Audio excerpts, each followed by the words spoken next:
কিন্তু খলিলুল্লাহ এমন বন্ধু, যেই বন্ধু আল্লাহকে খুশি করার জন্য কাজ করে। আর হাবিবুল্লাহ হচ্ছে আল্লাহর এমন বন্ধু, যেই বন্ধুকে খুশি রাখার জন্য আল্লাহ নিজেই কাজ করে। আল্লাহর হাবিব সাল্লাল্লাহু আলাইহি ওয়াসাল্লাম ছিলেন হাবিবুল্লাহ। চিল্লায় বলেন, তিনি কি ছিলেন? হাবিবুল্লাহ। এত মর্যাদা, এত সম্মান, এত স্টেটাস গোটা বিশ্বের দ্বিতীয় কারো আছে? আল্লাহর হাবিব সাল্লাল্লাহু আলাইহি ওয়াসাল্লামের নুরানি চেহারার মতো চেহারা পৃথিবীর অন্য কারো আছে?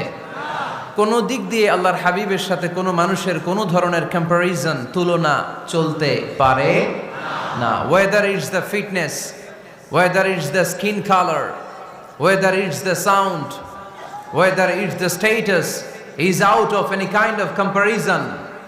তিনি সব ধরনের তুলনার ঊর্ধ্বে।